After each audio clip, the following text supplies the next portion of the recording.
If I can get everyone's attention, please. Good evening, everyone. If I can get everybody to come to this middle section, the middle room. Should I say, meet me at the bar? Shall I say, walk away from the salami?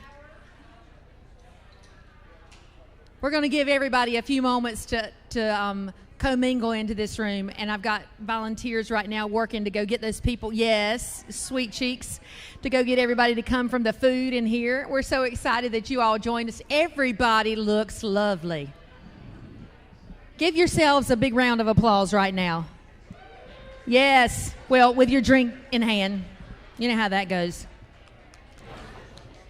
Yes. My name is Michelle Braxton, and I'm going to serve tonight as your Mistress of Ceremonies, and I'm so excited to be doing so for the Brain Injury Association of North Carolina. And if you haven't noticed around the room, I don't know where you've been, but it's the 40th anniversary. We're so excited that you're here to celebrate that with us. I'll let the room fill up just a little bit more before we continue on.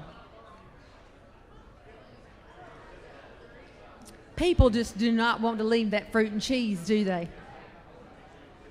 They're having too much fun, Edward.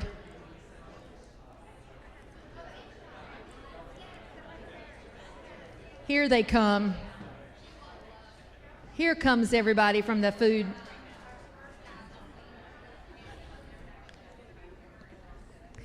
I just want to say again, we are delighted that you all have joined us for the 40th celebration of the Brain Injury Association of North Carolina. Again, my name is Michelle Braxton, and I'll be serving as your Mistress of Ceremonies for tonight. And we have we have some thank yous we'd like to say before we get everything underway. Tonight would not be as big of a success as it already has been and will continue to be if it were not for our sponsors tonight.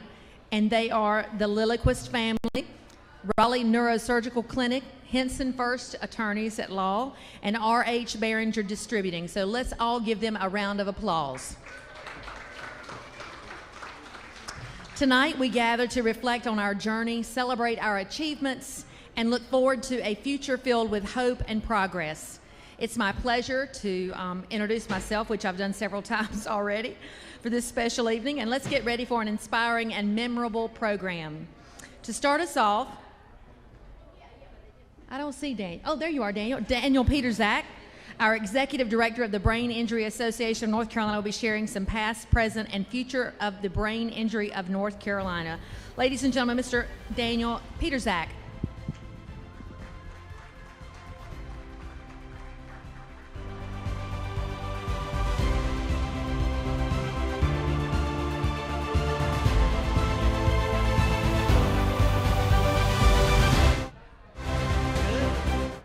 Good evening, everybody. The music kind of reminds me a little bit of the Hunger Games, just a little bit, just kind of getting everybody's attention. Can I have a tribute? Anybody? It's a bad joke. All right. Well, first, before I want to get started, I want to go ahead and I want to give out, we're going to do some awards a little bit later in the ceremony, but we have some time crunches with some different folks. So the first one I want to talk about is the Emerging Leaders Award. It celebrates young individuals under the age of 30 who have already made a significant impact in the brain injury community. These exceptional young leaders, through their passion and dedication, inspire us all to really do better and work towards a brighter future. And I think it really should make us feel good that there's those who are willing to take over the charge as we all get a little bit older. And this award not only recognizes the outstanding achievements, but also encourages, again, all of us to follow their lead. So there's two winners this year. So the Emerging Leaders winners are Callan Laughlin and Ray Sheaver. And I think Ray is joining us by web, but Ray, congratulations, but we have an award. Come on, Callan. Do you want to speak? Sure, I'll start. Hi, everyone. I'm Callan Laughlin, and I'm very honored to be here tonight. I accept this on behalf of Ray Cheever, my partner in developing the Brainstorm program, and many of the other people here tonight who've helped support Brainstorm. I especially want to thank Daniel and the Brain Injury Association and all of the volunteers that have helped make the Brainstorm program happen. Specifically our support group leaders, Kitty Behringer and Karen Keating. Thank you to you all, as well as other wonderful volunteers like J.D. Freeman, Brad Blackwell, Carrie White, the list goes on, Betty Lilliquist, and especially Dr. Lori Leach and Dr. Tolu Oyesanya, who are both here and have supported our work and helped make this program possible. It's been very rewarding to help patients and caregivers over the past year, and I look forward to watching this program grow. So thank you so much.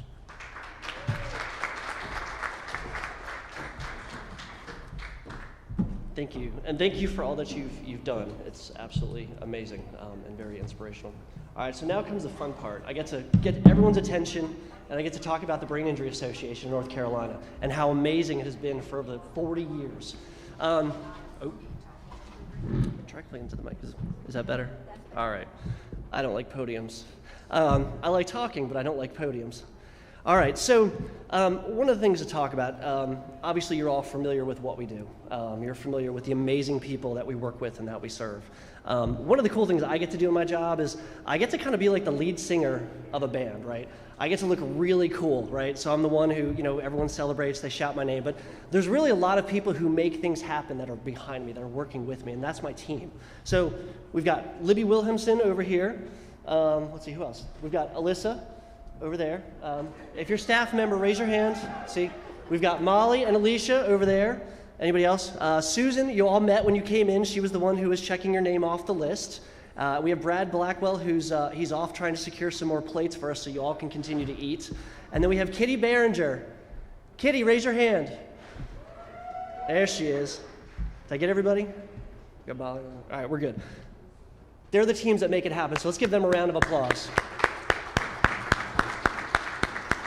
And over the years, we've had amazing staff. Many of you know some of the names who've been here, those who have moved on and whatnot, but they're really the ones who make it happen.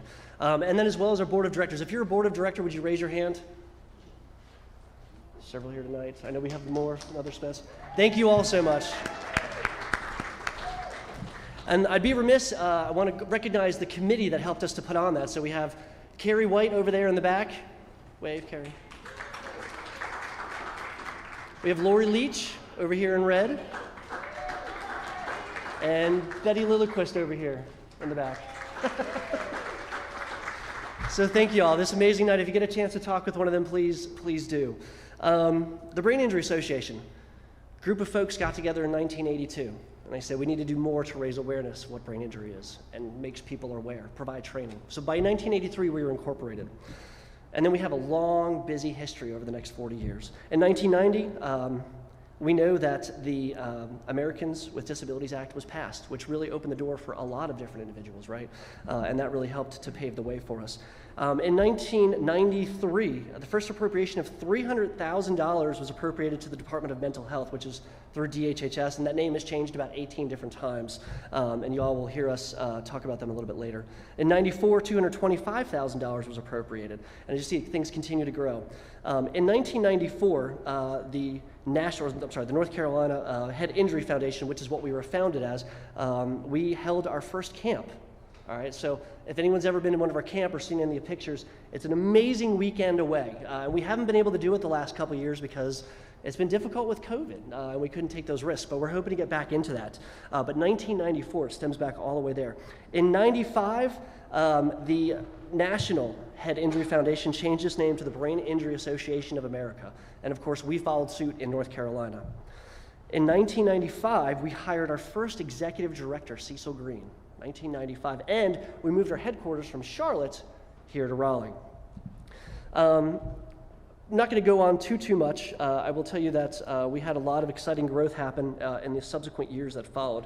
We had contracts with the Health Resources Service Administration, which was a federal grant, which you actually get now. It's through the Administration of Community Living, and I'll talk a little bit about that in a minute. In 2007, we opened up our Asheville office. In 2008, we opened up our Greenville office. And then a couple years later, we opened up our Piedmont. And Kitty, where's Kitty again? Kitty, raise your hand. Kitty, Kitty runs our Piedmont office over there. So a lot of amazing things can continue to happen. A lot of people behind, a lot of people really trying to make things happen. In 2015, the TBI waiver passes. Now, they had been working on it since 2009, but they finally were able to move things forward and they got it passed. And since that time, we've seen several dozen folks get on the waiver and get a lot of the help that they need with that. And again, all through persistence. In 2021, we just renewed the five-year grant for the Administration of Community Living Grant for $1 million, so paid out every year. One of the things I want to mention for the Administration of Community Living Grant, what that does right now and what the main focus of that is twofold. One is behavioral health. Those who are not aware of behavioral health and its correlation with brain injury, it's quite significant, both causation and correlation. And we really want to strive to push for screening with all providers. It's important to have a holistic picture of anybody that providers are serving to understand and what exactly is going on with an individual, and screening is the first step to doing so. IPV sites, intimate partner violence, very serious topic. We have currently been working with a pilot in Davidson County, and they are screening people actively to understand if victims of domestic violence have a brain injury.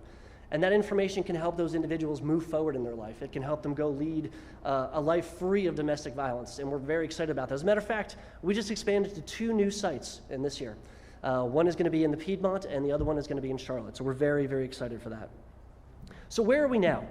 Starting off very humble beginnings, didn't even have an executive director. It was all volunteer-led. Right now we have 12 staff members. We have 21 board of directors, and each year we serve over 80,000 people. And that number continues to grow. Our website is completely 508 compliance, so if you go there, it's really cool. It's bianc.net. I don't know why we have .net. We'll have to ask some of the folks who have been around. Maybe Betty, you can explain. Would have preferred .org, but it's .net. But if you go on there, you're able to go ahead, and if you have any type of disability, you're able to go ahead and have accessibility to all the different resources that we offer as an organization. It's also in about 50 different languages, and so we're very pleased to bring that to you. That was something new that we brought in this summer.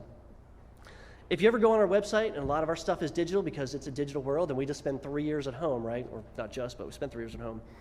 We have a lot of guides, we have a lot of handouts, we have a lot of resources available to the public, all for free. We have an entire website, biancteach.net, available. It's got 7 different training courses with certificates of completion, where any employer, any provider can go ahead and use those resources for free. They're all there. We have an online screening tool, which is used at the IPV sites, but it can be used by anybody. It can be adapted. It can be adapted for justice-involved services. It can be adapted for mental health professionals. It can be adapted for substance use offices as well, and it's all there for all of them. We, a couple years ago, started what was called the Complementary Membership Program. It's a way to stay connected with persons with lived experience. It's a way to stay connected with those who continue to need our services. We can ask them questions down the road. They can call into us at any time. Since we've started that just 2 years ago, we now have over 600 complementary members. So we stay engaged with these individuals very actively. We've created a data-driven culture. And if anyone's familiar with what's called the needs assessment gap, a needs assessment gap is what we do with DHHS every couple of years, and we find out what are the pressing needs in North Carolina? What do North Carolinians who have a brain injury need from us? So we send out a survey. When we first did it a few years ago, we sent it out to maybe a couple hundred people. When we just did it this last spring, we sent it out to over 2,200 people in just a very short amount of time. Again, and all that information builds together, we're able to work on that. So the question is, short term, what do we look at doing? What do we want to do to move forward? We certainly want to continue to train and expand our training all across the state. We have 100 counties. We want to make sure that we are represented in all 100 counties. And that's a pretty big mark to make. I think right now, the last numbers we had, I think it was, Libby, about 60 counties that we were in actively.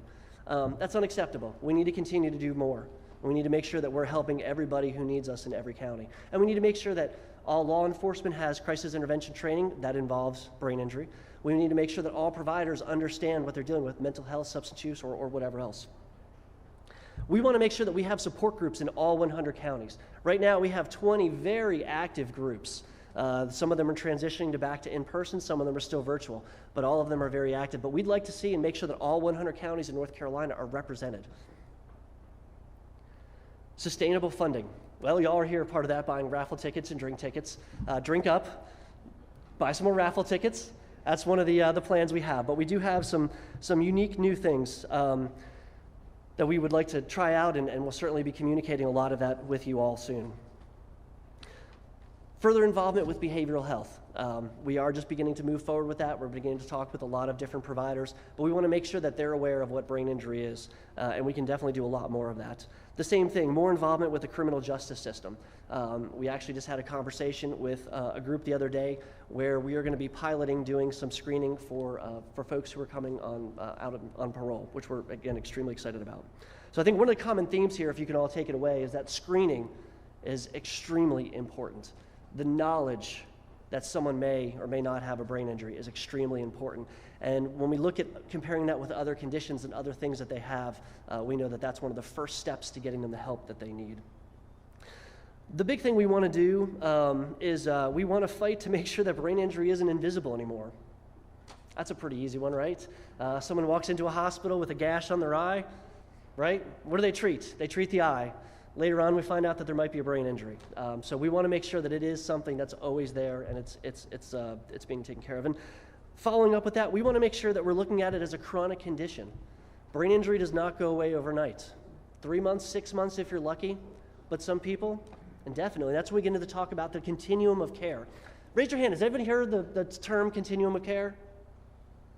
Yeah. I bet just about everybody in here has a different definition for the continuum of care. And, you know, professionally, respectfully, we all look at things a little bit differently, but I would like to argue that it starts when an incident or an accident happens, and it goes until that person's last breath, because they're going to need those services for a lifelong time. And we need to make sure that we represent that, and that also includes housing. That includes services. If you go to our website, you go to our provider directory, and if you click on any of the services that are there, you will see we certainly have clusters around the major metros. But what about the rural areas? What about the communities that aren't within an hour's drive of Raleigh or Charlotte? What do they do? How do we reach those people? We want to make sure that they have a voice, that they have representation, and that's something that we need to strive for. And then the last thing I'll leave you with is, we know that there are 208,000 people, statistically, according to the CDC, living with a brain injury in North Carolina. There could be more. We suspect that there are, especially if we begin to look at non-traumatic, and we want to make sure that that's represented as well. But imagine if we added 100 beds. Would 100 beds, would 100 offices help the problem that we have now with brain injury? What about 500? What about 1,000? Right? How far do we need to go with brain injury? We need to start thinking big. I think a lot of times when we look at solving things with money, right now I think a lot of times when we look at where the TBI fund is, we're looking in the millions. But I think brain injury is an issue that needs to be solved with the billions. And so we really need to continue to advocate for that, both locally in North Carolina, but also on the federal level. And BIAA, Brain Injury Association of America, is very well aware of that. They continue to push for different things. And they really want to make sure that there is a difference from a federal level, that we can also advocate for ourselves at a local level. So we have got a great, excellent night ahead. We've got some awards coming up. We have 2 wonderful speakers. Please come up, introduce yourself. I've met many of you. It's so good to see many of your faces as well. I've talked to a lot of you on the phone. We've been on the computer. It's like meeting new friends all over again, or old friends, I guess. So please come up. I'd love to talk with each and every one of you if I can. There's another, 2 or so hours in the night, so we got time. But enjoy tonight. Enjoy tonight. It's a celebration. It's a celebration for what's been accomplished. It's a celebration of the people who have a brain injury and continue to move forward, and they thrive. One of the things I always say is, there's no such thing as a normal life, whether you have a brain injury or not. So we don't strive to live a normal life. We thrive to live the best life that we can. And that's something I think that we can all do and be very successful at. We just need to figure out how we move forward with each individual step. But tonight we start. Please enjoy the night. Read up, look at the masks. You'll see that they're positioned all around the museum. Listen to the stories of the people who have a brain injury. Listen to what they're saying. Listen to their voice. And that's one of the best ways to understand what they're going through. Thank you so much.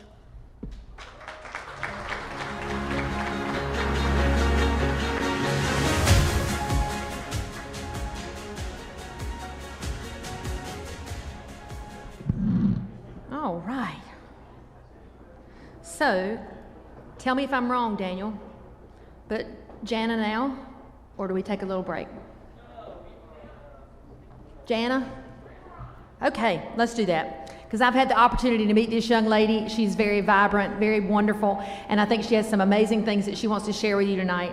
Let me just give you a little bit of background about Jana. She joined the North Carolina High School Athletic Association in September of 22 as the Director of Health, Safety, and Wellness. In this role, she provides guidance in sports medicine matters to member schools by monitoring compliance in areas of sports-related concussion, emergency action and planning, and educational requirements for first responders. Fonseca joined the North Carolina High School Athletic Association after serving as an administrative manager with Duke University with Duke Sports Medicine. Any Duke fans in the house tonight? There we go. All right, there we go. From 2005 to 2017, Jana served as a clinical athletic trainer, supervisor of clinical operations, and coordinator of community outreach for Carolina Family Practice and Sports Medicine in Wake County. And in 2008, she helped launch the Carolina Sports Concussion Clinic, which provides evidence-based care to nearly 1,000 sports-related concussions per year. Her community outreach efforts including securing medical coverage for the North Carolina High School Athletic Association championship events, USA baseball events, and ACC baseball championships events held in the Triangle area. Fonseca has been licensed as an athletic trainer in the state of North Carolina since 2005, and she currently serves on the North Carolina Board of Athletic Trainer Examiners and is chair of the Ethics Committee. She also is in her 6th year as an athletic trainer spotter for the Carolina Panthers. Any Panther fans in the house? Yes, exactly. We got one. All right, we'll have to work on that, Jana. All right, please make welcome my friend Jana Fonseca.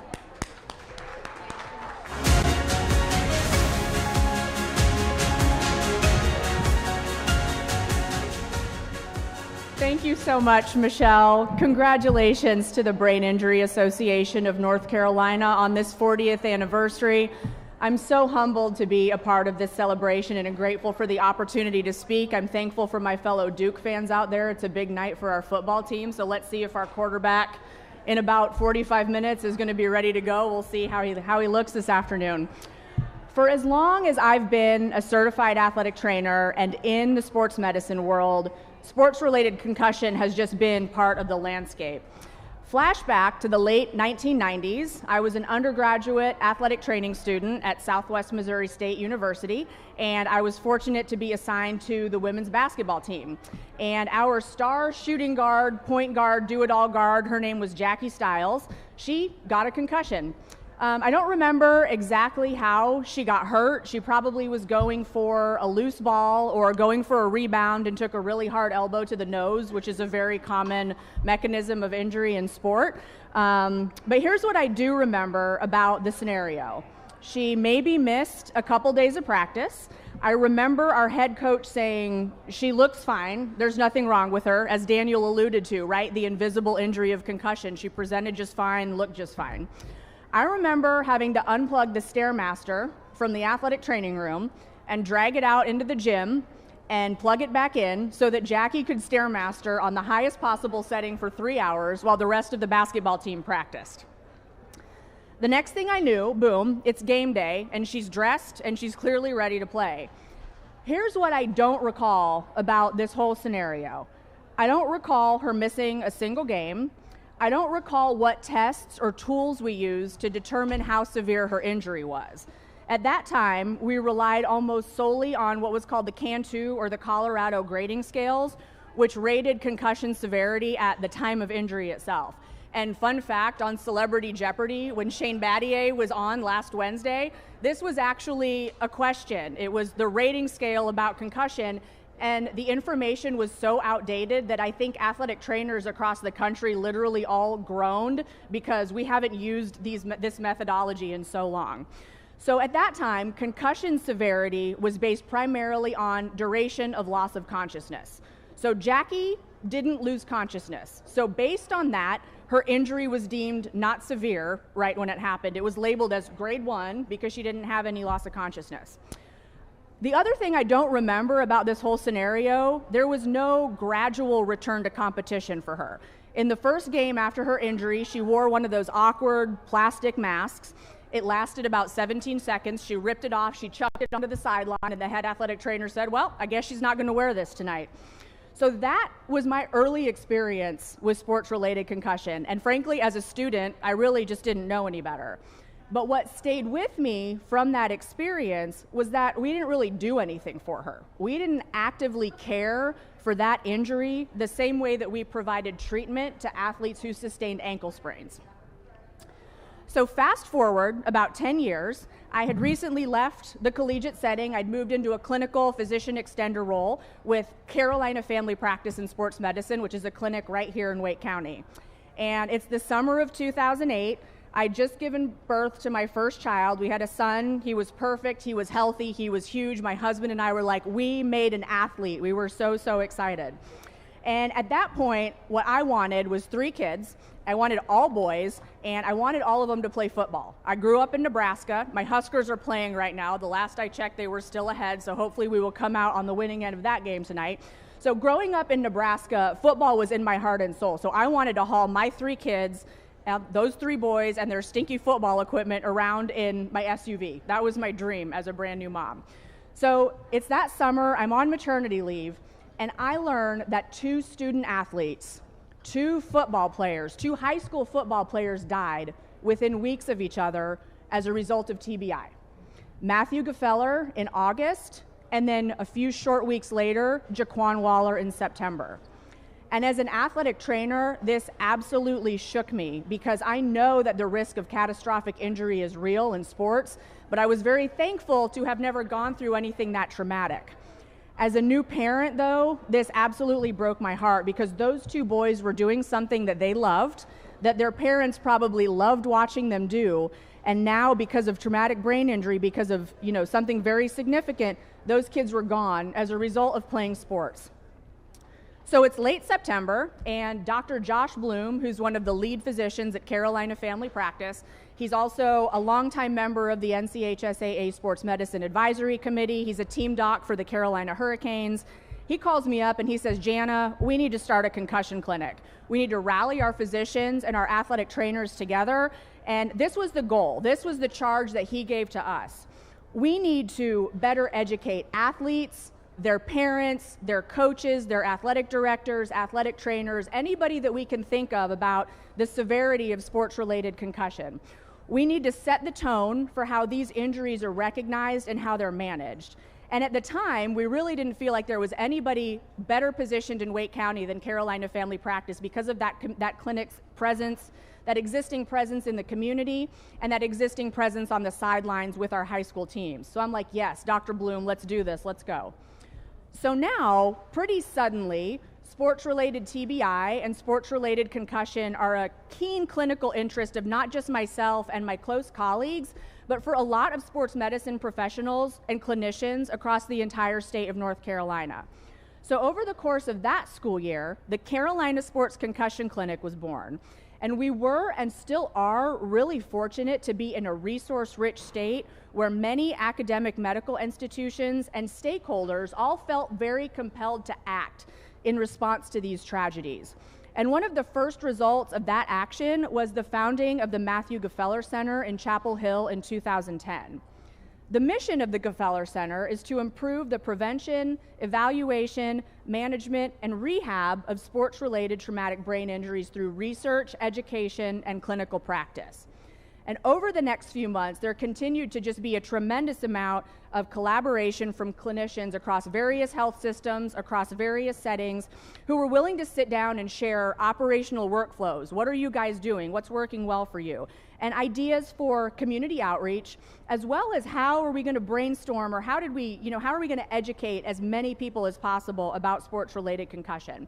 So at that table, we had the North Carolina Athletic Trainers Association, the NCHSAA, the association that I'm currently with, the Department of Public Instruction, the North Carolina Medical Society, the North Carolina Neuropsychological Society, and a lot of other physician experts across the state. There was just a tremendous amount of energy and cooperation and collaboration and teamwork around this issue.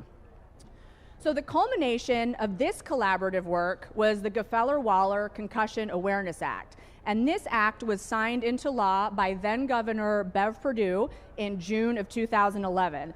And there's no funding tied to this law. All of the things that are included can be carried out at little to no cost, except for time and expertise and administrative burden, of course. But there's three components, three pillars that really make up this law. Number one is preseason or pre-participation education about concussion for student athletes, their parents, coaches, and any adult associated with interscholastic athletics at the public middle school and public high school level.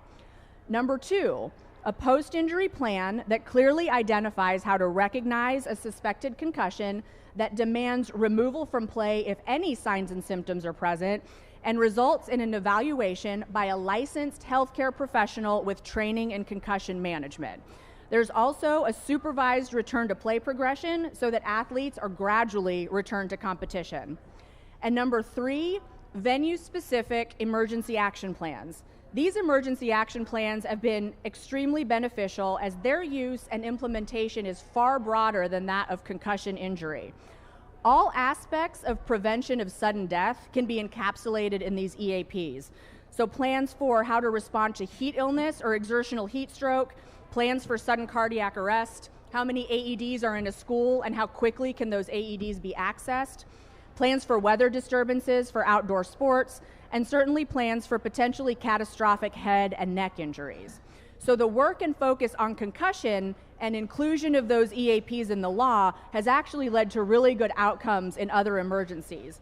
In the 22-23 school year alone, at 7 member schools of the NCHSAA, we had seven events, 6 of which were cardiac in nature, that all resulted in good outcomes because those emergency action plans were in place, and also because certified athletic trainers were on site, but more about that in just a little bit. So once that law went into effect, as clinicians, we saw an increase in concussion injuries. Now, we can't really say that they were happening more frequently, but they were definitely being reported more frequently. We started to see the pendulum swing as educational initiatives were rolled out, and the culture started to change and the landscape shifted from you just got your bell rung to you may have sustained a brain injury and you need to be evaluated. There was education about why it was important to report symptoms, and there were now tools in place to assess the severity, such as the Sport Concussion Assessment Tool, a variety of computer-based neuropsychological testing options, the balance error scoring system, and the vestibulo-ocular motor screen are a few examples. There were referral pathways and access to healthcare providers, and there was now an infrastructure in place to guide return to play. Over time, that sit and wait approach that we used to take really evolved into an approach geared towards active management. There's also a return to learn piece, which was developed in collaboration with the Department of Health and Human Services and the Department of Public Instruction that was rolled out in 2018. Baseline testing programs were established using a variety of tools, and those baseline testing sessions provided an opportunity to educate parents and athletes about concussion and the importance of symptom reporting, while also gathering subjective and objective baseline data that clinicians could use to guide treatment. So now we're back in present day 2023, and sports-related concussions are very much still occurring. They will continue to occur because there is and always will be an inherent risk of sport and physical activity. We see this in the NFL all the time because that's what's on in our living rooms on Sundays and Mondays, and now also on your streaming devices on Thursdays. And those guys are very fortunate to have many, many sets of eyes looking out for them. There's team medical staffs made up of athletic trainers and physicians, and one unaffiliated neurotrauma consultant on each sideline. As Michelle mentioned in my bio, the NFL has an athletic training spotter program that I'm fortunate to be a part of for the last 6 seasons. So in addition to everybody that's on the sidelines, there's 2 independent athletic trainers plus another unaffiliated neurotrauma consultant who sit up in a booth. And at our disposal, we have 26 camera angles to look at the entire game. And on average, there's 153 plays per game in the NFL. So it's our job to look for injuries to the head and neck that might not be visible to those folks on the sideline.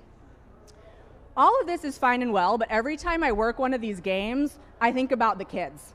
I think about the thousands of student athletes in our NCHSAA member schools, those kids who our organization serves every day, who I serve every day when I go about my health and safety work. I think about my own 2 kids and their teammates and the millions of others across the country playing rec sports, travel sports, without that same level of attention to health and safety. And while this level of advanced technology and resources has become the standard at the NFL, it may not be practical. It's probably not practical for all levels of sport. However, finding ways to incorporate some of these aspects of advancements are crucial. So what should we be focusing on to continue to move the needle on concussion safety in sports? First, education, awareness, and research. This is constant and this is evolving. It's being creative and innovative in how we deliver this message. And it's keeping up with evidence-based practice and disseminating that information as far and wide as possible. It's reviewing the most recent research against existing policy and procedure and tailoring that policy and procedure to stay current. And it's getting boots on the ground to help spread this message across all levels of sport. High school, middle school, youth, rec, even just at community facilities where people are being active. Coupled with education is a continued commitment to research in all areas of concussion, prevention, recognition, and rehabilitation across all ages. A recent article from JAMA Neurology in August of this year showed that chronic traumatic encephalopathy was found in athletes as young as age 22. And while the causes of the symptoms in the sample size were likely due to a number of other factors, all of those donors were exposed to repetitive head impacts. So how do we strike a balance between maintaining physical activity and reaping all of the benefits of physical activity while also ensuring that young people can participate in sports at the highest possible level in the safest possible environment? Next, it's asking the question, who is taking care of our student athletes? And the answer needs to be athletic trainers. It must be athletic trainers. Certified licensed athletic trainers are healthcare professionals with extensive education in injury management, injury prevention, and recognition, and also knowledge of what steps to take in order to save an athlete's life or a spectator's life or an official's life in the event of life-threatening injury. We're very fortunate in North Carolina, where 60% of our NCHSAA member schools have access to athletic trainers. That's actually about 20% higher than the national average. But there is a bit of a perceived crisis in athletic training right now. There's a lot of jobs open, and while there are a lot of athletic trainers out there, they're able to be far more selective in the positions that they accept and the compensation that they accept. So at the secondary school level, they're no longer accepting positions that require them to essentially have 2 full-time jobs, that of a teacher and then that of an athletic trainer at the end of the school day. The secondary school athletic trainer should not also be a teacher. The secondary school athletic trainer should be able to focus solely on providing the highest quality care to their patients, and their patients are the student athletes at the schools at which they serve. Finally, we can advocate that the right people are in the right seats when it comes to making guidelines for health and safety in sports. That medical experts in sports medicine disciplines are the ones guiding policy and procedure around safety in athletics. Recently, Senate Bill 452, which is now Session Law 2023-133, was passed. And this law is titled, "An Act to Make Various Changes to the Insurance Laws of North Carolina, to amend the insurance rate-making laws, and to revise high school interscholastic athletics." So this law now puts rulemaking for medical eligibility as well as health and safety, which include rules related to concussions and emergency action plans, in the hands of the State Board of Ed and the Superintendent of Public Instruction. So if you believe that licensed healthcare providers whose medical expertise and approach towards evidence-based practice should be at the table when it comes to guiding policy and procedure for the healthcare of student athletes across the state, please consider contacting your local representatives. Thank you again for the opportunity to celebrate with you all tonight, and here's to the next 40 years of advancing education, support, prevention initiatives, and advocacy for all those affected by brain injury of all kinds across North Carolina. Thank you. Thank you, Michelle.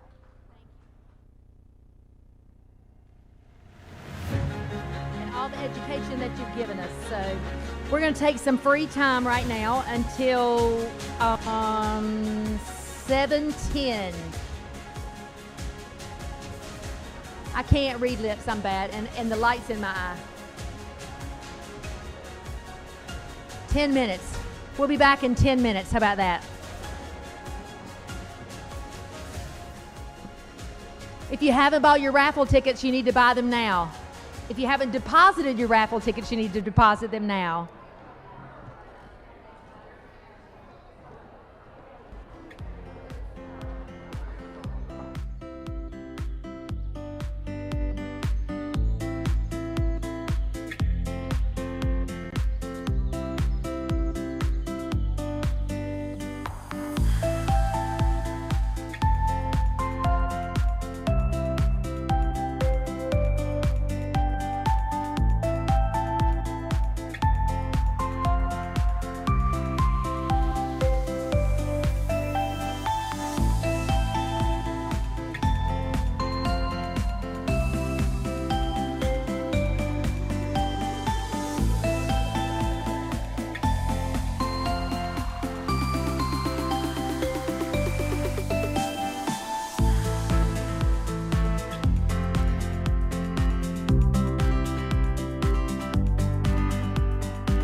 Ladies and gentlemen, can I have your attention, please? With the owner of the black Mercedes, I'm just kidding. We really need your attention in this portion. So if I can bring some people in from the food area back into the centralized area in the central room, if I can bring some of y'all. I know y'all are going to moan and complain and oh my God, but we're about to give some amazing awards away, and so we don't want these people to get an award and nobody to be in the room to clap for them. Does that make sense? Y'all all got quiet back there.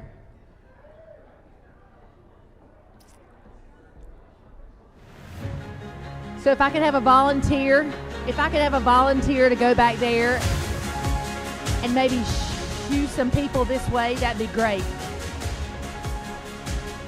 We would love that. No one wants to get an award when there's no one there to clap for them. Right? Right. Who in the room is having fun? Are you having fun? He's having fun. Angela, are you having fun? Crystal, are you having fun? Yes, child. That's what tonight is all about. Celebration of 40 years for the Brain Injury Association for North Carolina. We are celebrating 40 years. It is now time to recognize the exceptional contributions and achievements of individuals and organizations in North Carolina within our brain injury community. We will be presenting a series of awards to several individuals tonight. First, we'll be awarding the Chuck Monette Award. This award is presented to a philanthropic individual who has exhibited generosity in support of the brain injury community. And this year, the award goes to the person that the award is named after. Ladies and gentlemen, please make your hands together for Mr. Chuck Monette.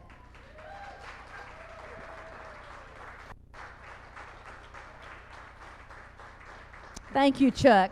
Congratulations.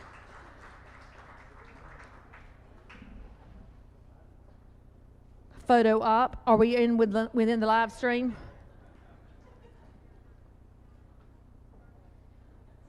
Thank you so much, Chuck, and congratulations. The Community Heart Award is presented to a philanthropic organization who has demonstrated generosity in the brain injury community. And this year's winner is Wake Med.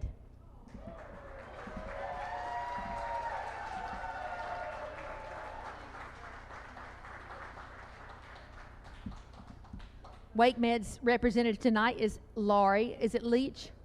Laurie Leach. Yes, put your hands together for Laurie and for Wake Med. We agree, I think we can agree, that leadership is key to systematic change. The Cecil Green Award recognizes leaders with the brain injury community who have created systematic change. This year we have not one but two winners. Jan White and Jim Lepard. Unfortunately, they aren't able to join us tonight, but we can still give them a live stream. We can still give them a big round of applause because we are live streaming. And we want to thank them for being present with us in spirit. Legislation, as you've heard Janice speak of, is also such a huge key to systematic change, and the Advocacy Excellence Award highlights outstanding work done by an individual or a legislator to improve policy for the brain injury community.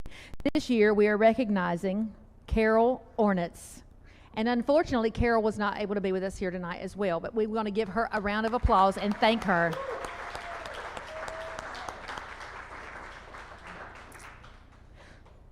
We all know that many hands make light work, don't we?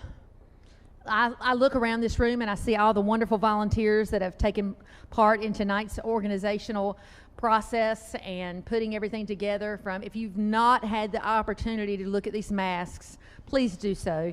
If nothing touches your heart tonight, if my mama says if you don't have a heart, then you got a thumping gizzard. right?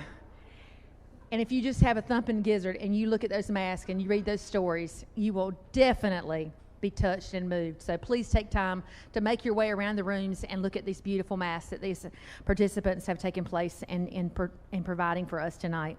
So we all know that volunteers supplement or complement the work done by staff and others. To recognize these contributions, the Volunteer of the Year Award highlights an individual who has dedicated significant time, energy, and attention to the brain injury community. And this year's award goes to my friend Carrie White. And she is shocked. She is shocked beyond measure, and somebody's in trouble.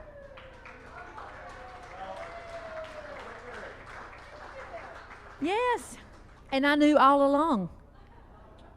Oh, this is beautiful. Turn around and get your picture made, honey. Got to commemorate. Oh, congratulations, Carrie. And she looks so pretty tonight. Innovation, new services, new offerings, all of these things can improve the lives of those with a brain injury. The Provider Award highlights organizations that have done just that. This year's Provider Award goes to Heinz Feet Farms. Please make Heinz Feet Farms welcome to our stage.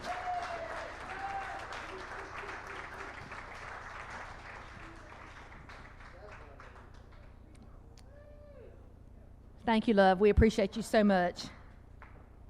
Resilience, perseverance, and the courage to make your day happen is just a few of the descriptive words to articulate what a survivor might find themselves thriving and thriving through. And the Thriving Star Award honors just such that person. This year, we are honoring 2 individuals. And first, we have April Ricklefs. April.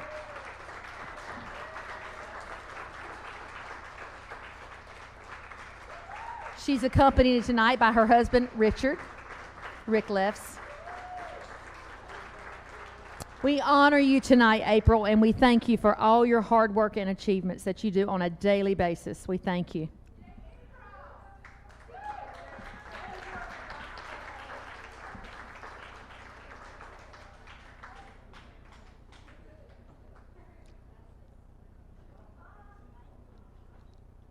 You are so welcome. Got it? She asked Daniel if he needed a little help getting up. All right. Our next recipient tonight is Kitty Behringer.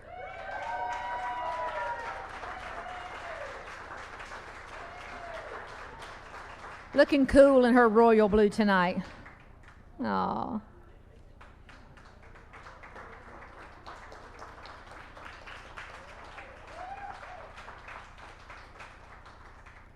Congratulations to April and to Kitty.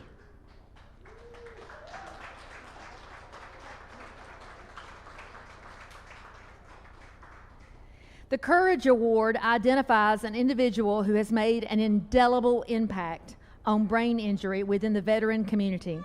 Their unwavering commitment and dedication have set an inspiring example of courage. And this year, we'd like to recognize Rose Randall.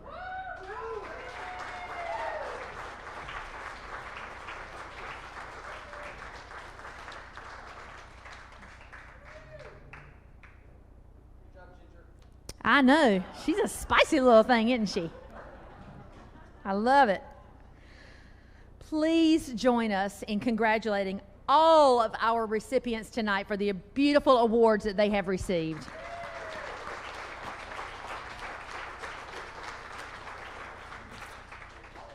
We're going to take another 10 minutes, if that's okay. Conception, is everybody good with that? Another 10 minutes before we move forward? And then we're going to bring out the highlight of the night. If y'all thought I was it, you're wrong, because he's in the room, okay? So go ahead, have your drinks. Make sure that you put your tickets in the raffle. If you want more raffle tickets, go up front, spend more money, buy more raffle tickets, put those in the bags, and literally I have 7:35. Is that good? In 10 minutes, 7:45, we will start with Mr. Edward. All right? All right, see y'all back in 10 minutes.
Ladies and gentlemen, we're just working out a few little technical kinks in our program tonight so we can get Mr. Edward up here. But you all don't leave us. Go pull out that last dollar you got in your pocket and buy a raffle ticket. You never know who might win those raffles. And also, we've got our lovely bartenders back here who need to be tipped well. Don't forget to tip your bartenders, right? They're laughing at me because they're not expecting that. But as soon as we get this program up and running, we are going to have our keynote speaker come up on the stage and join us tonight.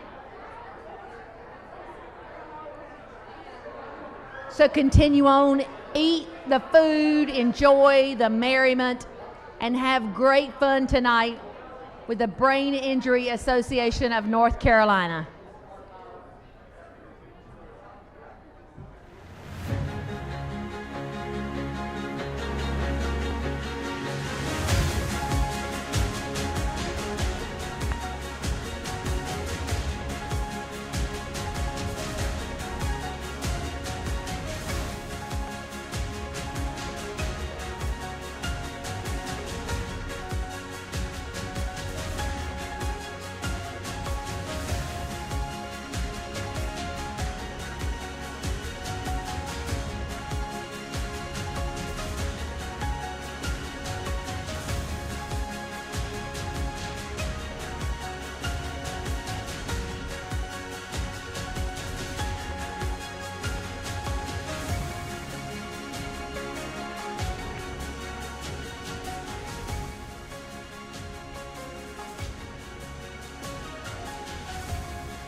While we are waiting for our technical difficulties to be worked out, we're going to have a couple of raffles. And so I had to bring my tickets up. So if there's anybody in the front of the house, maybe outside on the sidewalk having a little break that we need to bring in, let's bring them in. So this first raffle is for the charcuterie board and lesson. And y'all saw that. Golly, my arms are waving, coming and going, aren't they? That is just bad. I should just put my arms down right now. All right, folks, who in the house has signed up for the charcuterie? Oh, yes. Anybody in the house with your raffle tickets that wants to put them on there? Are you going for the charcuterie?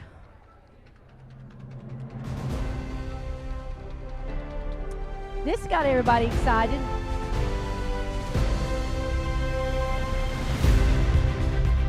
Here we go for the charcuterie lesson. And here we go, folks. Ticket number for the charcuterie lesson for 5 people. 8, 5, 1, 0, 1, 2. 8, 851052.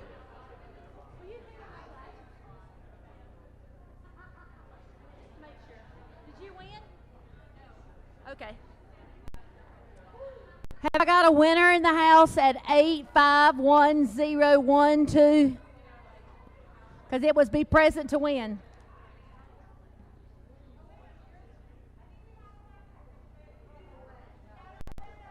Yay! You won? 851012. Yay!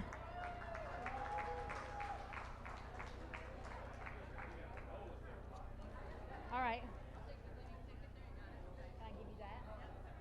The next.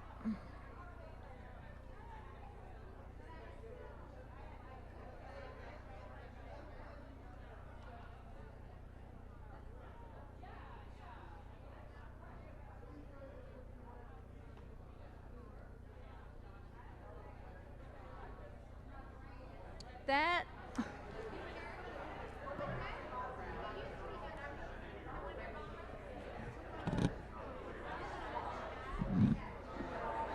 That charcuterie lesson was donated by WakeMed Neurosciences Program.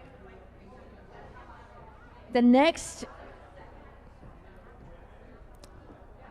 the next pool we have is, hang on, just want to make sure I'm doing this right. This is, which print is this?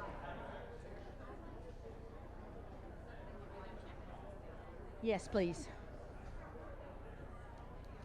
I think this is the Susan Richard framed print. It's by local artist Susan Richard. Okay. And tonight it was so generously donated by Grimes and Yauman, attorneys at law. Yes, you can give them a round of applause if you'd like to.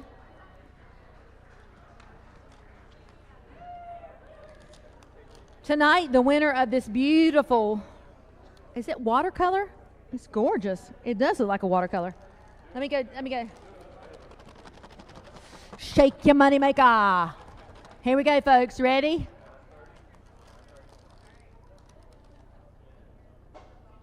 $700-650. Yay! All right, what a lucky corner you're in.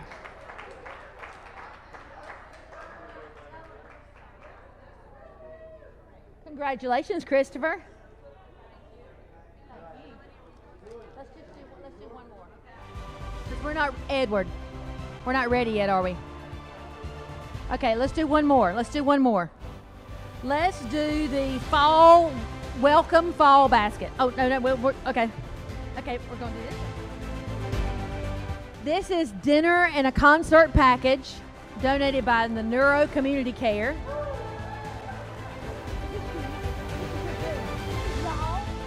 This is the most fun group. Oh my gosh, such a fun group. This is 2 tickets to a candlelight concert and a $100 Visa gift card for dinner. Estimated value at $220. Are you ready? Did you put your ticket in here? Oh no, okay. 700. Oh my God, I have so much power. Oh my God, Becky. 464. Woo!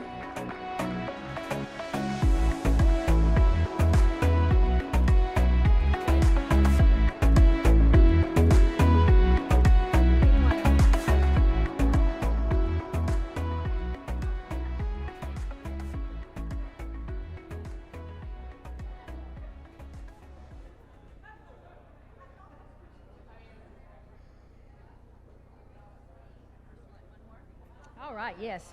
Okay. There are 2 personalized cutting boards that Daniel Peterzak has so generously given us tonight. And so we're going to give those out tonight right now. The first one goes tonight to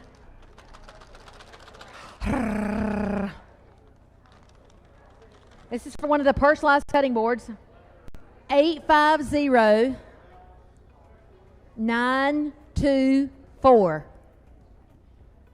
850-924. Yay!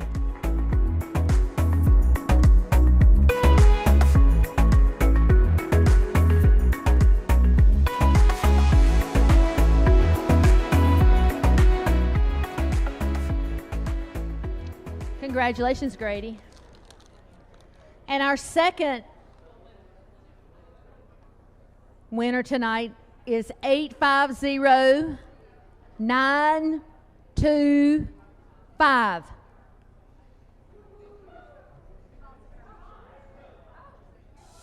Oh, yay! Congratulations! Congratulations, Lydia. That's okay.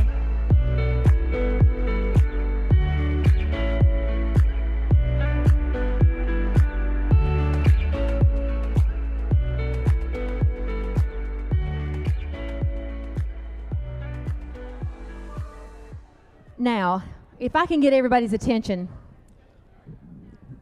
for just non-raffle purposes. And can I get everybody that's in the food court, for lack of a better word, can I get everybody that's in the food court to make your way into the main room, please? I know that salami is good.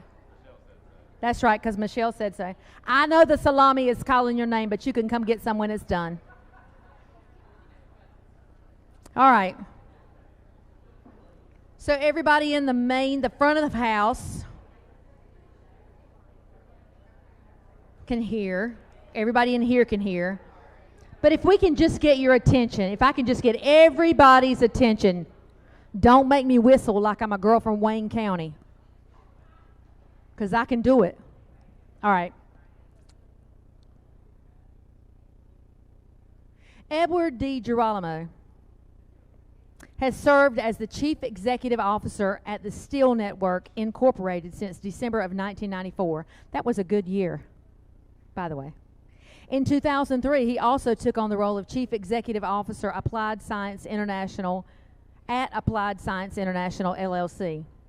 Yeah, if y'all were I feel like a kindergartner school teacher. If y'all were talking, you're not listening. Ed attended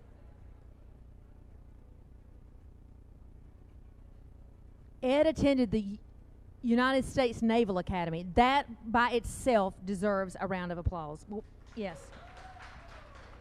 Where he studied, Mr. Fancy Pants studied mechanical engineering. I am a domestic engineer. I am a glamorous goddess, is what I am at my house. He's a mechanical engineer.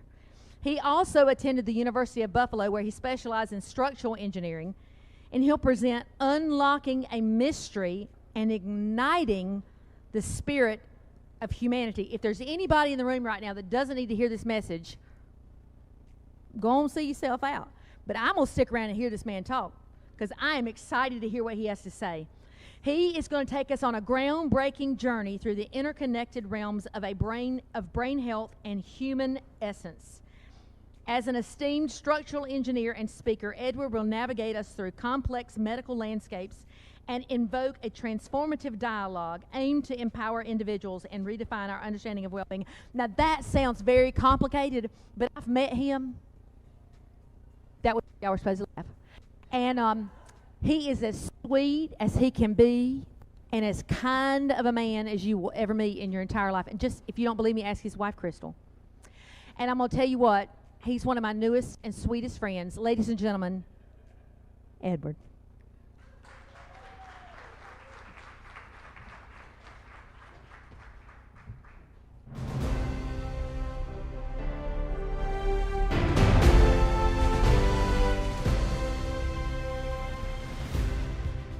Thank you, Michelle.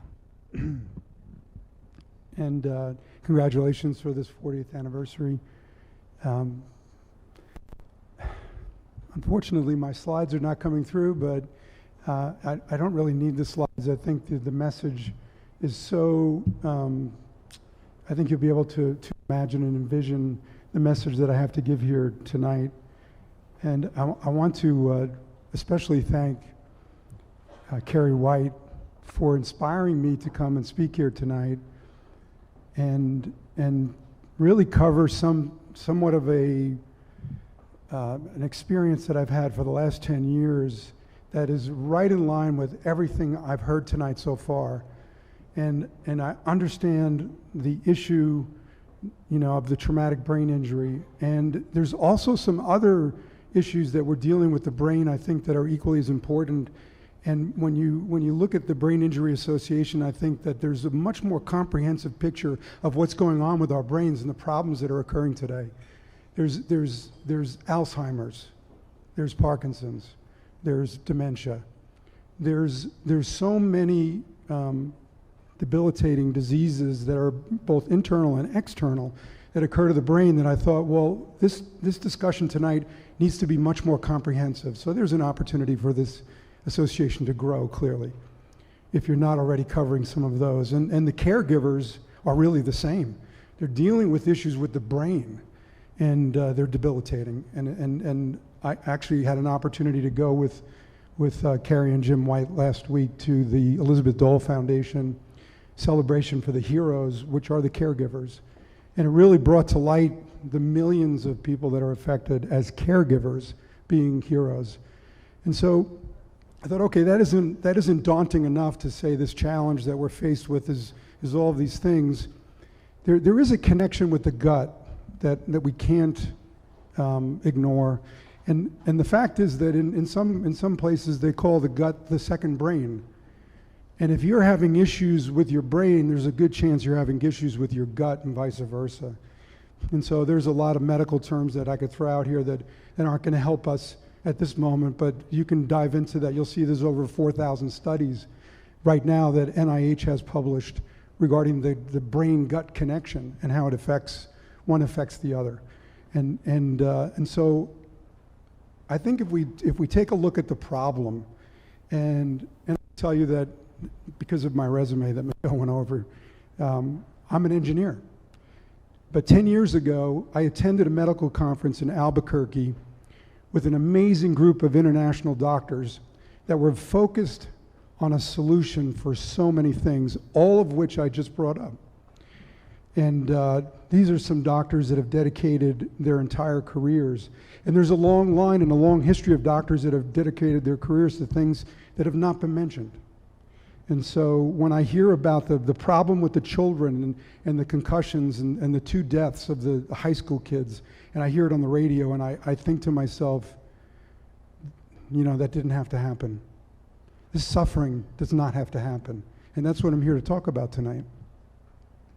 And so I appreciate the safety, and Jana talked about some really important things: awareness, safety, being there at the right time. But I think there's one more thing that's very important that I want to bring up. And so in Albuquerque, it started 10 years ago with this path for me to understand what they were all talking about. And so I went down this path and I started going on the NIH PubMed, and some of you may be familiar with that, where all the research is published. And there's millions of research, clinical trials, articles, just amazing information that you can gather on just about anything going on in the world of medicine. And so for 10 years, I've spent a lot of time on PubMed reading that.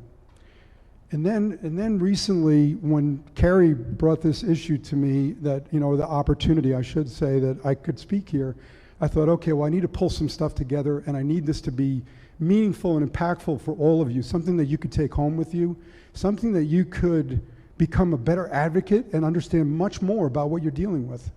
And so that's where I'm going to go.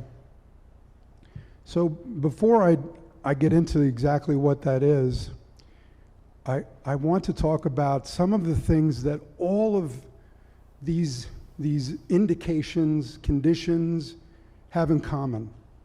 And so I think you might call that the physiological mechanisms that are going on inside our body. So as an engineer, I'm approaching this like, okay, there's a problem, what's causing the problem? What's the best solution to the problem? It's very different from what you might find in the world of medicine. And so looking at the problem, you're going to find that there is one thing that all of them have in common, and there's many things that are sort of a cascade from that one problem that make up, I picked 28 and dove into them and looked at the research into the 28, but really caused by one thing. And so I will tell you that I was having a cup of coffee at Whole Foods with the chairman of the National Science Board, presidential appointee, over preparedness. And Prabha Fernandez, her name, we were in Chapel Hill. And I said to Prabha, she was so interested in my project, I said, Prabha, it seems to me that all the research I'm reading and I'm looking at, they all have this one thing in common, and it's inflammation. And she said, well, you know, Ed, of course, we all die of inflammation.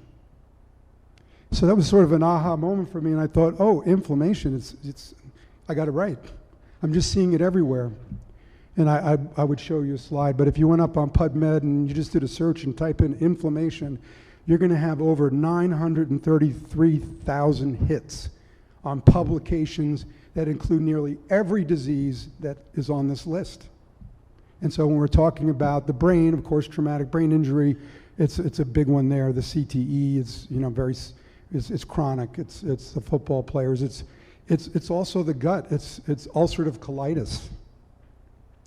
It's diverticulitis. It's Crohn's disease. And again, it's Parkinson's and Alzheimer's, all of those. So, okay, so inflammation seems to be the sort of the crux of the matter. And then there's this cascade that, you know, it's going down into essentially what I imagine is probably thousands of these physiological mechanisms that are affecting our very complex body.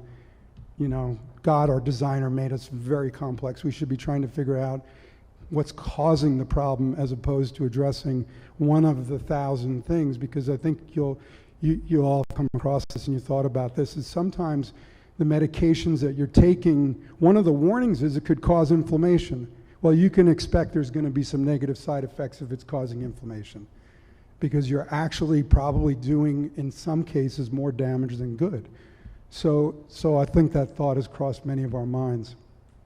So, that in mind, if you could just bear with me here for 1 minute, and if you could just close your eyes for just a minute, because I really want you to think about something that's very personal, that's for you. So you close your eyes. I want you to think about one person that has been affected by something that I just brought up, something that involves the brain or the gut, somebody that may not be with us today, somebody that's suffering from it today, and just get that one person in your mind. With that one person in your mind and your eyes closed, I want you to imagine what it would be like if you could have removed the cause of what caused the damage that occurred to them after that. And now, if you could open your eyes, I have brought what I'm calling tonight the breakthrough drug. There's a breakthrough drug out there that I will tell you has been around since the beginning of time, and we've ignored it. We've passed by it. We've done research on it. We've come up with reasons to do more research on it. There's over 5,000 studies on this breakthrough drug that's out there. But the best way that I can communicate with you about the importance of this breakthrough drug is to tell you some personal experiences that I've had with this drug, with people that I know, people that I've met firsthand. And I will tell you that there are thousands, but these are the ones that I think are important. And I'm going to start with the first one, is a 2-year-old girl in Arkansas. Mother's on the phone. She gets out the back door. She falls in the pool. 20 minutes later, mother finds her in the pool. Mother's distraught, jumps in the pool, gets her out, doing CPR for 45 minutes before EMS shows up. 45 minutes later, EMS finally gets her heart started. Get her to the hospital. 38 days later, laying in bed, and during that 38 days, I'll tell you, the parents read her books day and night. This is their only child. 38 days later, the neurologists are coming in and trying to encourage the parents to harvest her organs because she's not moved a single muscle. Her eyes are open. So The parents decide, no, they're not going to do that. They take her home. At some point, her heart stops. She's on a monitor. They get her heart started. Then what happens is they're feverishly looking for something. There's got to be something. And they find the breakthrough drug. And with the first very, very mild dose of the breakthrough drug, she moves her foot. 32 doses later, she is smarter and more athletic than she was before she went in the pool. Full recovery. Now, I'll tell you this because I met her at a conference, and she's running around in this little walker. I didn't know they made walkers for 2-year-olds, but they do. She throws it against the wall, and I'm talking to her dad, Chris, and she jumps up on the chair, and she just wants to tell me that that's her dad. And her dad told me that she remembered every single book that they read her while she was in the hospital. So then I want to talk about an 11-year-old. 11-year-old has had ulcerative colitis since he's 5 years old. He's on these very potent steroids that when you read the warnings about the steroids, they warn against pediatric use because of the cancer that it causes. He's weeks away from getting a colostomy because they can't go anywhere. He's bleeding on the toilet. The parents get a lot of information on the breakthrough drug. Doctor warns against it. They're going away for a 4-day weekend, and you know how hard it is to drive with that condition and a child with that condition. They take the first dose of the breakthrough drug, and he's in remission. 35 doses later, he's completely cured. He's off everything he's ever been taking. And now 3 years later, now his dad is my engineering partner in one of the companies I'm involved in. He's a beast. He's a freshman on the baseball team. He's the star. It's on the varsity team. Freshman on the varsity team. Okay, so let's talk about somebody nearby here. National Hockey League player, leading scorer at the time, gets hammered. Major concussion. He's going to be out for 2 months, 3 months. He might not make the playoffs, if they make the playoffs. Okay, he gets his first dose of the breakthrough drug within a week, and I would call that in acute phase, because we've talked about, acute means just happened, and chronic, long-term, lots of stuff happening over a long period of time. That cascade is increasing. There's more things happening because we've not resolved it. They call it reperfusion injury. So we have terms for that. First dose, now I tell you, he's wearing dark sunglasses. Actually, he hurt his leg. Give too many details, but he's limping, gets his first dose, comes back to get his second dose, he's not limping. Finishes his third dose, and he's back on the roster. So when you take this breakthrough drug and you have an acute concussion, there's just senseless suffering that continues to go on for no reason. So why? Why do we need to do more research? Why don't we just use it? Because it's safe and effective. So let's talk about the traumatic brain injured soldiers that are committing suicide. Duke just came out with a study. There's 44 a day committing suicide in the nation. And that's because they just figured out it's not 22 because the coding was being manipulated throughout the country. In fact, some people think it's even more. Not to mention the civilians committing suicide that are non-veterans. And so here's the reality with that is that these guys have had major traumatic brain injuries. They got IEDs going off. They are our nation's heroes. That's why we could gather here today and talk about this. And so Sergeant Major, Marine Corps, he's done 8 deployments, 12 IEDs. He's under the bed with a gun in his mouth. He's under the bed with a gun in his mouth because he doesn't want his 2 teenage daughters to see the blood. He's ready to take his life. He's done. His brain is a mess. He's having such a difficult time. His wife talks him out, get him into a situation where he gets his breakthrough drug. And talking with him after 20 doses of the breakthrough drug, he will tell you that hope has returned. He's got hope in the future. These people have no idea of what the future looks like. It's been horrible for so long. Some of them, it's been 8-10 years. They can't go in public. They're suffering so bad. Their brains are on fire because of inflammation. Their brains are inflammatory. The guts are inflammatory. Inflammation kills us all. So Sergeant Major LeMay, and I can say his name because he's done videos, and he's an amazing person, did 80 treatments and drove off in his beautiful big truck and started a small business because his executive function is completely returned. So now let's talk about the state of North Carolina. The state of North Carolina, one of the first states in the nation to approve soldiers with PTSD to receive this breakthrough drug. That was in 2019. In 2021, they funded some of it.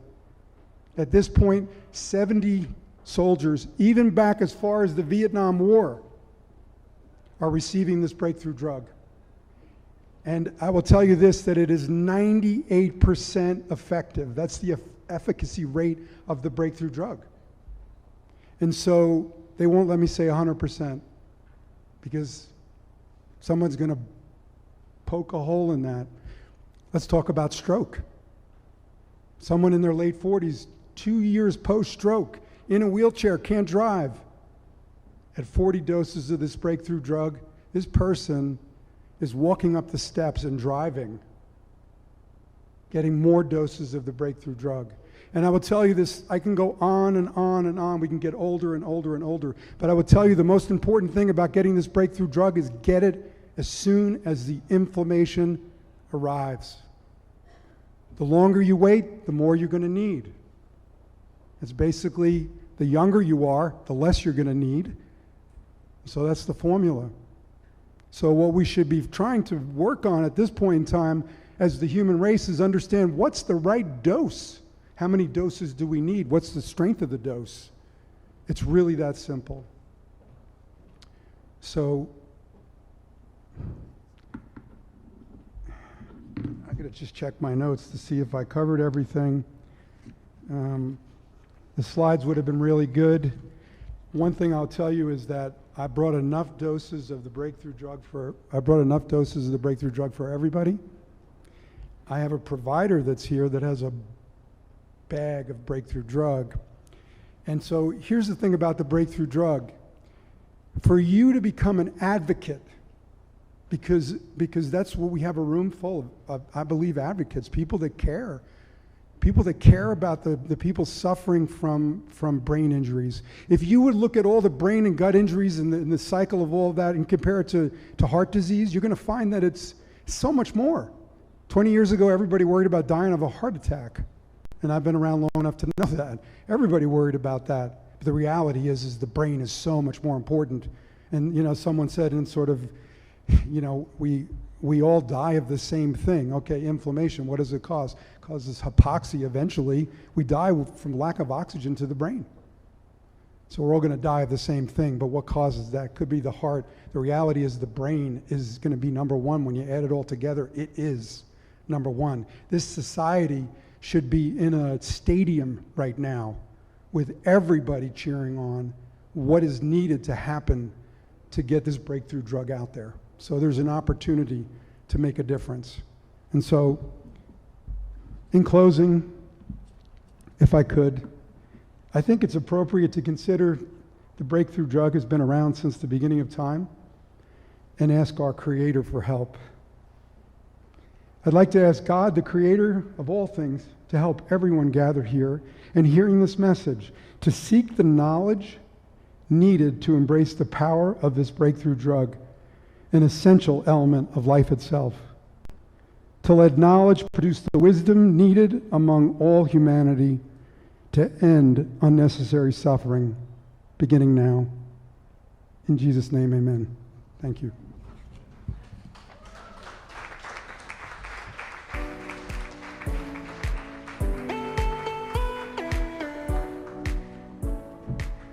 can keep that applause going.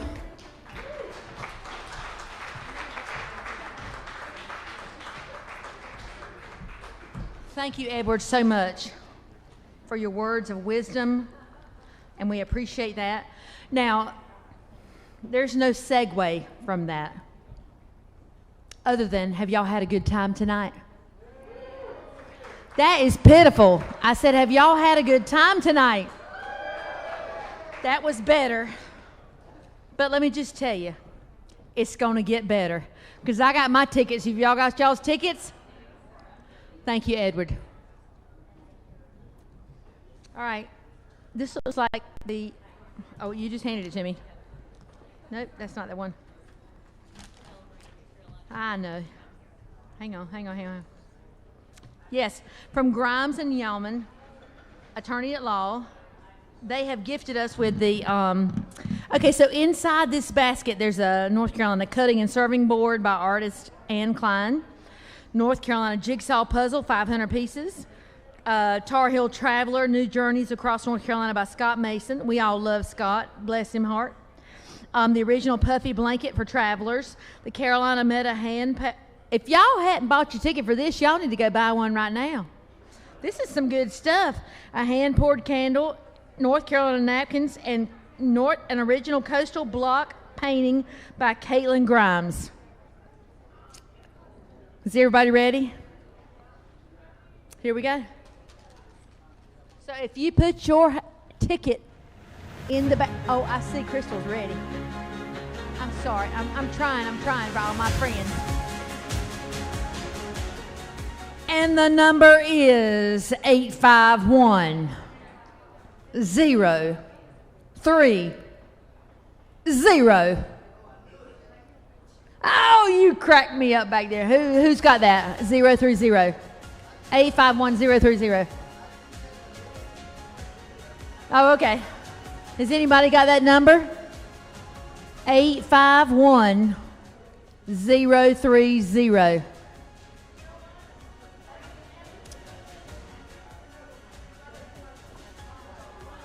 Oh my God, she has already won one. So she's putting her ticket back in and letting us pick for... You are so sweet.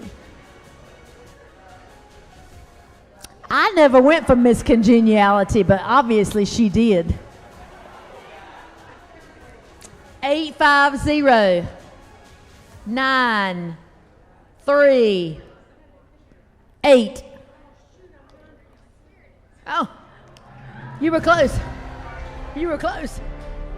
Close, but no dice. Come on, love. Come on up and get your prize.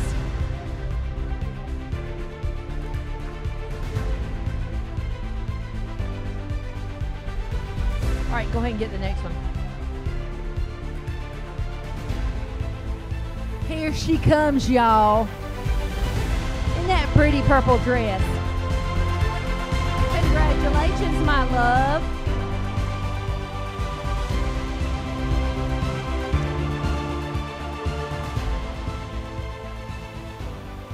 Wake Med's brain injury rehabilitation system offered us the next gift tonight, and that is one large pumpkin platter, one small pumpkin platter, and one matching pumpkin. Estimated value at $140. And tonight's recipient of this is... Put my tickets over here.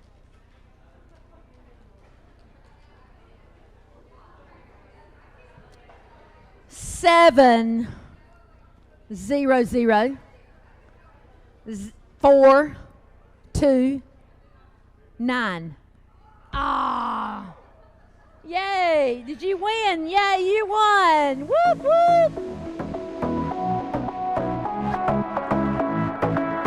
Congratulations, my love.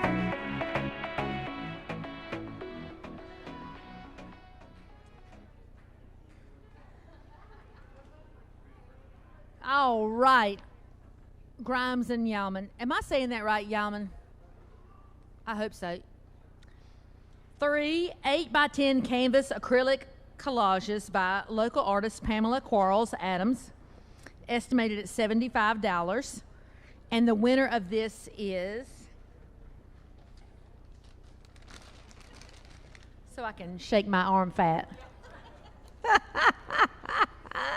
I cracked myself up. That is 850 905. 850 905. These are beautiful. They're really pretty. Oh, we got another winner coming from the back. Come on in, love. Get your prizes. Yay!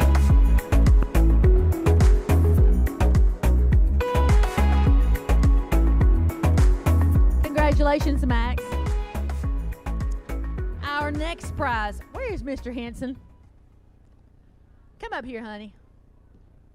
You're a tall drink of water. I've seen you on TV for quite some time now, and I haven't had the chance to meet you, but you get to present this next award to whoever wins.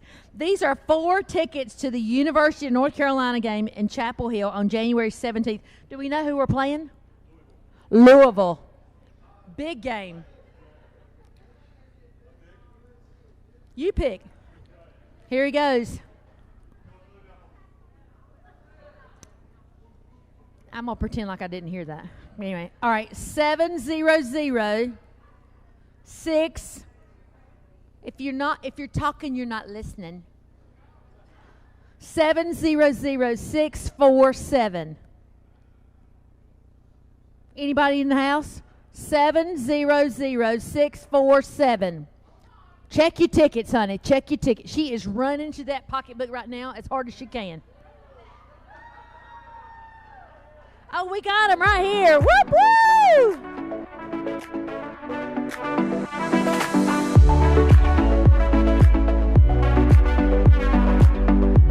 Thank you, Mr. Henson. Thanks, love.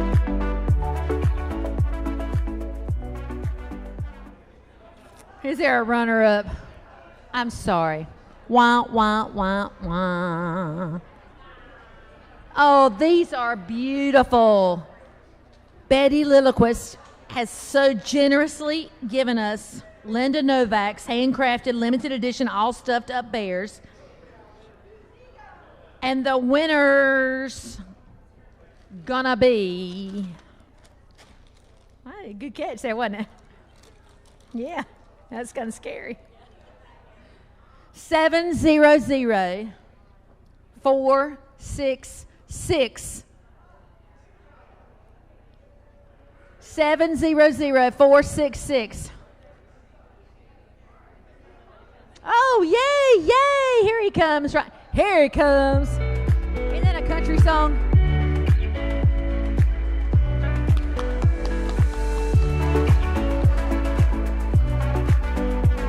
Congratulations, Max.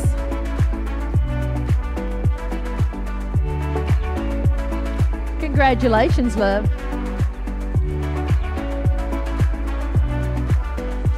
Y'all make way for Max and his bears.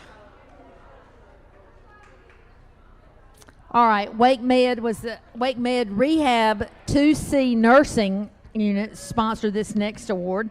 It's a charcuterie board, a set of charcuterie tools, fall-themed ceramic plates, fall napkins, 4 kitchen towels, an apple-scented candle, and a fall welcome wooden block sign.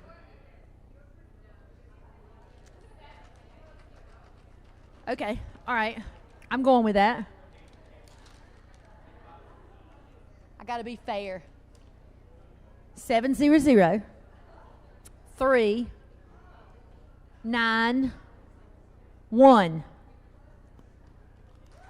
Yay! Oh, April won! Woo-hoo! Congratulations, April!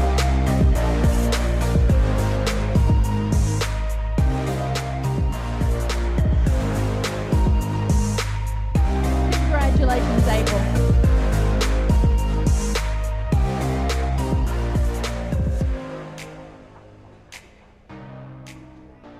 All right, here we go, people. Oh, yeah. I'm just going to show y'all my tickets that belong to my friend back there. My friend being my husband. This was donated by Learning Services, a collage rehabilitation partner. Are they in the house? Learning Services? A former employees. Okay, all right, we'll go with that. A large Yeti cooler and a pair of matching large Yeti travel mugs and thermoses. Paid at $350. Now, y'all can watch me.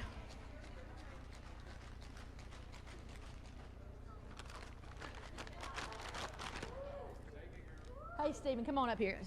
Stephen Johnson from my hometown of Goldsboro, North Carolina, he's going to come up here and pick. So if I win, it don't get ugly.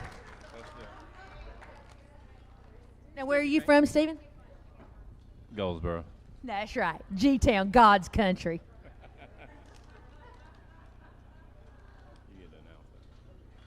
Okay. Dag nabbit, I didn't win. All right, here we go. 7-0-0. All right, Miss Lilliquist, you ready? 4, 8. Who won? 7-0-0. 4, 8.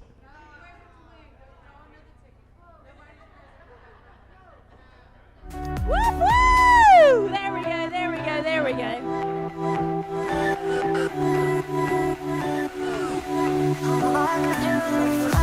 Mr. David Randall.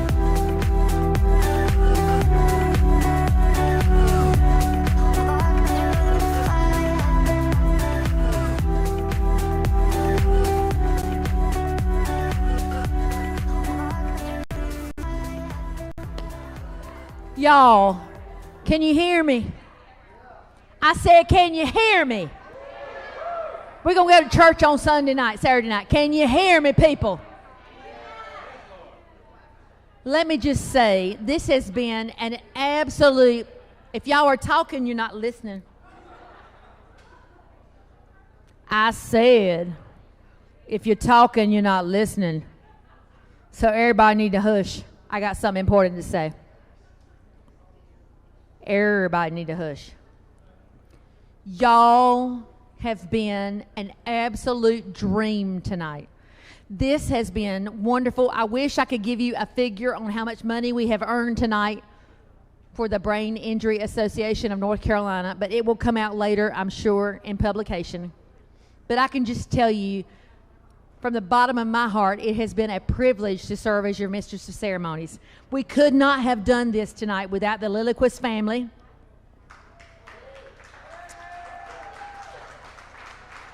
Raleigh Neurosurgical Clinic. Henson First Attorneys, my new friend. And R.H. Behringer Distributing, always my good friend. Thank you so much to Jana and to Edward for sharing your words of wisdom and thoughtfulness with us. Thank you all so much for coming out tonight. Thank you, Daniel, Carrie. It's been a successful evening. We appreciate y'all. We love y'all. We got something else to say. Somebody done lost a pair of glasses. Let me see how blind you are. I'm putting mine back on. If you have misplaced a pair of glasses, and they are not readers, they are prescription glasses, please come see me up front. We love y'all. We appreciate y'all. Good night. And continue to keep the Brain Injury Association of North Carolina in your prayers and thoughts and your wallets. All right. Good night, everybody.